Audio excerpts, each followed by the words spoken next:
Vâng, em Khanh ô tô cũ Hải Dương xin được kính chào cô bác anh chị và các bạn. Vâng, chúc cô bác anh chị và các bạn có một tuần mới làm việc tràn đầy hậu quả và tràn đầy sức khỏe. Cũng em Khanh cũng xin được cảm ơn cô bác anh chị và các bạn đã luôn đồng hành và ủng hộ em Khanh trong suốt thời gian vừa qua.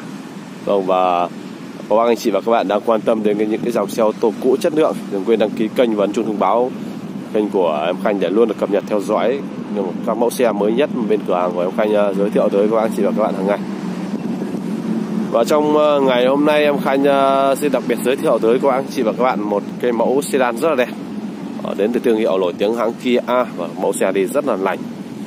Và đây trên màn hình của các anh chị và các bạn đang theo dõi đây một chiếc Kia Cerato sản xuất năm 2009, trang bị số tự động và một cái mẫu xe rất là tiện nghi và có thể nói hiện đại và an toàn. Và cái mẫu xe này nó đã được trang bị vô lăng tích hợp, đèn lỗ start top thông minh và sổ lóc sang trọng, và hệ thống an toàn của nó thì trang bị túi khí, phanh ABS 4 bánh, cảm biến lùi sau xe thì rất là an toàn, và cái trang bị thêm màn hình cam lùi rồi, rất tiện cho các anh chị và các bạn sử dụng. Đấy, cái mẫu xe quá đẹp luôn. Đấy, em sẽ đi một vòng quanh tổng thành cái thân vỏ cho các anh chị và các bạn để mình xem trước. Về cái form của nó thì quá đẹp luôn, cái dòng Kia Cerato này.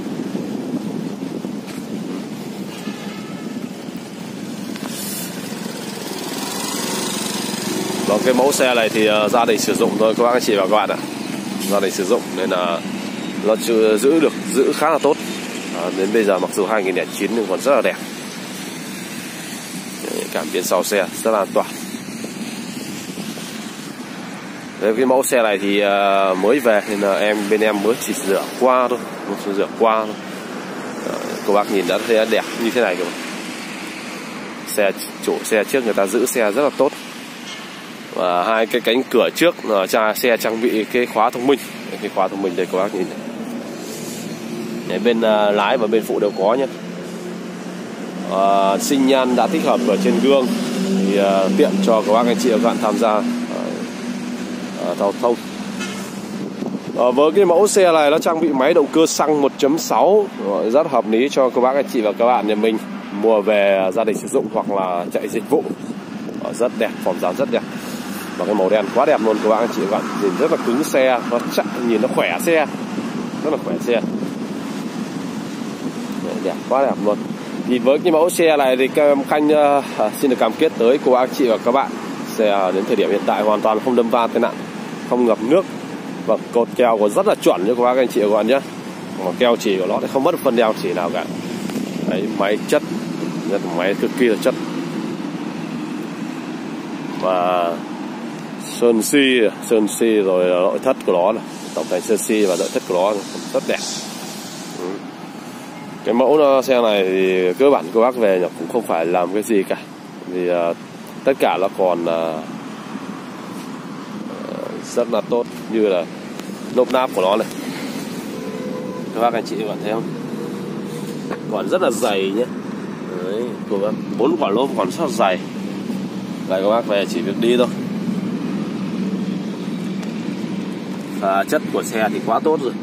Đấy, mặc dù cái cua lốp là cái dễ như mục mọt nhất, mà nhìn qua nhìn này, nó hoàn toàn không có một cái dấu hiệu mục mọt nào cả. Đấy, các bác nhìn thấy đấy. Và dòng này thì số tự động nó trang bị phanh ABS 4 bánh nhé. Cái phanh này nó rất an toàn cho các bác nhà mình sử dụng. Đấy là dòng lúc mà lên này rất là cứng.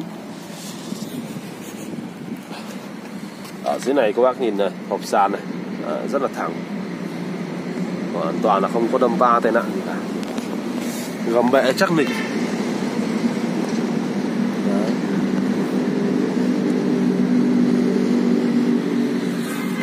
Đấy, khóa thông minh ở bên cửa phụ cũng có đây ạ. Cửa phụ cũng có. Và như mình nhìn này, nội thất của nó này, nó rất là tươi đúng không ạ? Rất là tươi. Mình nhìn cái xe thì ít nhìn thấy cái vô lăng là thấy ngay này. Đấy, nhìn cái vô lăng nó đẹp như này các bác nhìn này. Vô lăng tích hợp rồi nhá. Đấy, nó quá đẹp luôn. Còn da thì vẫn nguyên bản theo xe của bác anh chị và các bạn ạ. Da này là nguyên bản theo xe nhé. Nhìn rất là xịn. Đấy, ghế nó hơi nhào dưới một tí thôi, hợp đâu rồi. nguyên là da xịn theo xe. Đấy, và chân nỉ nguyên bản theo xe đây ạ. Đấy, rất đẹp luôn. Đấy, nội thất bên trong là rất là tươi. Tăm nô tăm đi của nó đây. Đấy, quá đẹp luôn. Tăm nô. Đây, tăm đi của nó này. Đây, nhà mình xem này. Rất đẹp nha.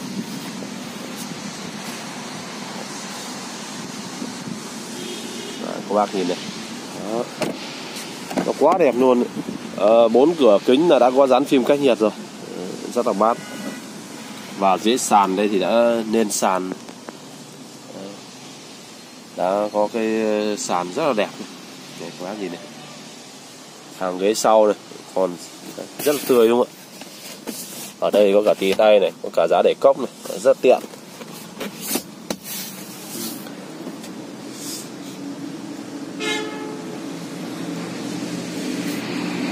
Đấy. Vâng. Thì với cái mẫu Kia Cerato 2009 đẹp như thế này, chất như thế này, thì em Khanh đang chào bán với cái mẫu giá, một cái mẫu xe này là giá là 329 triệu đồng. Đấy, thì kêu cô bác anh chị và các bạn nhà mình có quan tâm, có nhu cầu thì liên hệ trực tiếp vào số điện thoại của em Khanh theo số điện thoại là 0943 622 621. Xem xe trực tiếp tại Kinh Môn Hải Dương các bác anh chị và các bạn nhé. Mẫu xe rất đẹp luôn. Mẫu xe phù hợp cho cô bác nhà mình mua về gia đình sử dụng hoặc là chạy dịch vụ. Trong này nó tiết kiệm xăng lắm, đi rất là nành. Nắp sơ cua dưới xe là đầy đủ đấy ạ. Đấy, và hộp sàn này, chủ xe rất là cẩn thận. Bọc biết chống mọt này, chống hằn, chống mọt này. Đấy, rất là cẩn thận đấy. Vâng, cô bác anh chị và các bạn muốn xem xe trực tiếp thì đến tại thị xã Kinh Môn Hải Dương cô bác anh chị và các bạn nhé. Xem xe tại Kinh Môn Hải Dương. Xe nhà còn rất là nhiều. Giá tầm tiền từ dưới 100 triệu đến khoảng 300-400 triệu. Rất nhiều luôn cô bác anh chị và các bạn. Và cô bác anh chị và các bạn quan tâm đến cái dòng xe ô tô cũ chất lượng thì đừng quên đăng ký kênh và ấn chuông thông báo kênh của em Khanh để luôn nhận được những cái mẫu xe mới nhất bên cửa hàng giới thiệu tới các bác anh chị và các bạn hàng ngày.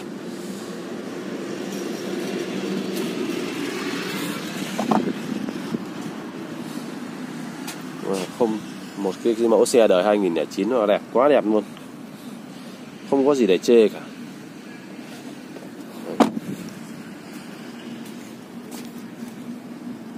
Đấy, cô bác nhìn này, những cái thông số nhà sản xuất này, đầy đủ hết này.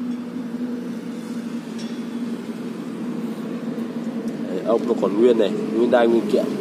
Đó, hoàn toàn chưa ra, không có con ốc nào ra cả. 4 cánh cửa.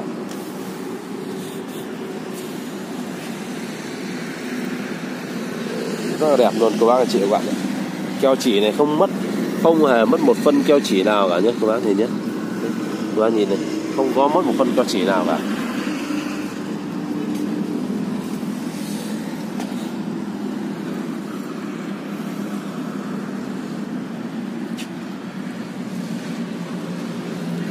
Rồi.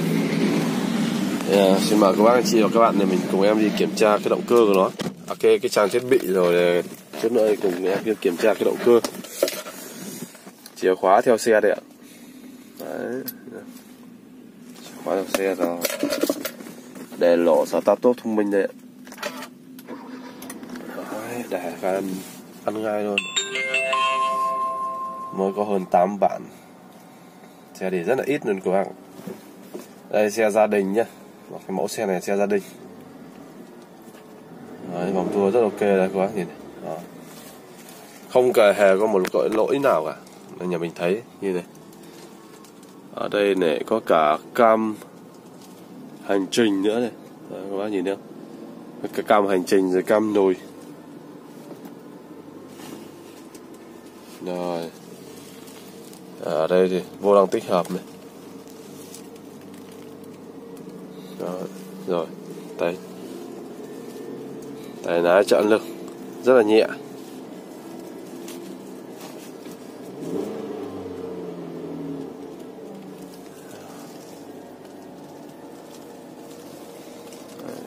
Khu vực nội thất của nó rất là đẹp này, tươi. rất là tươi. Và đây là điều hòa đã tự động đây nha các bác. Điều hòa đã tự động đây này. Đấy. Cái này trên này thì cửa sổ nóc đây, sổ trời đây. Và cái hệ thống điều khiển của nó nằm đây. Đấy, các bác nhìn thấy không? Kéo lên này nó ra.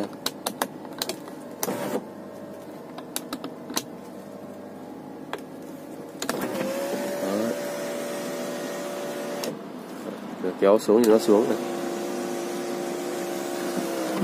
Đấy, lên xuống rất là mượt. Ở đây thì có khóa cửa trung tâm này, khóa kính trung tâm, hệ thống chỉnh gương đây. Đấy, chỉnh gương.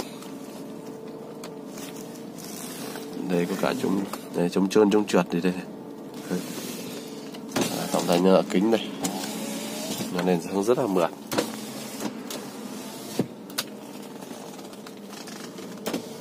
Đấy, các bác nhìn thấy không? Đây xuống rất là mượt.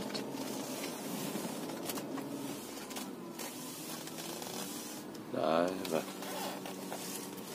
Có gạt mưa là đầy đủ hết đấy. Đấy. Ok rồi. Bây giờ thì xin mời cô bác anh chị và các bạn nhà mình cùng em đi kiểm tra cái động cơ nó nhỉ. Tổng động cơ của nó cũng đi rất là nành. Đó, tiết kiệm xăng nữa. Đi rất nành.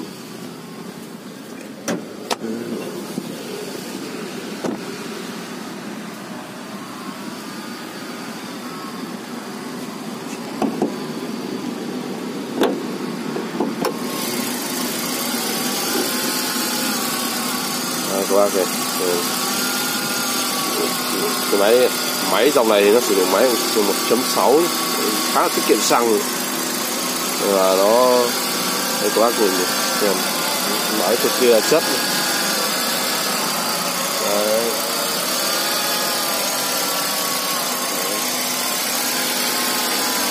Và nó khô ráo, máy rất là chắc chắn, khô ráo.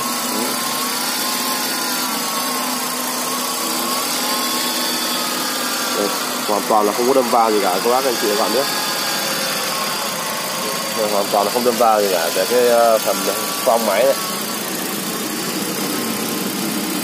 cái đèn nó còn nguyên rồi, toàn bộ nó còn nguyên rồi.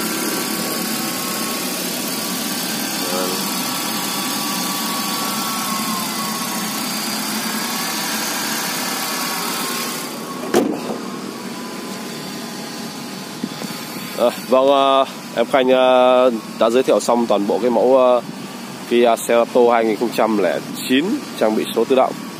Một cái mẫu sedan rất là đẹp cho các bác anh chị và các bạn nhà mình mua về gia đình sử dụng hoặc là chạy dịch vụ. Và em Khanh đang chào bán cái mẫu xe này với giá là 329 triệu đồng nha các bác anh chị và các bạn nhé. Và giá trên thì bên em có gia lộc cho các bác anh chị và các bạn một chút nữa. Nếu các bác anh chị và các bạn quan tâm có nhu cầu liên hệ trực tiếp với em Khanh theo số điện thoại là 0943 622 621 hoặc xem xe trực tiếp tại kênh Môn Hải Dương.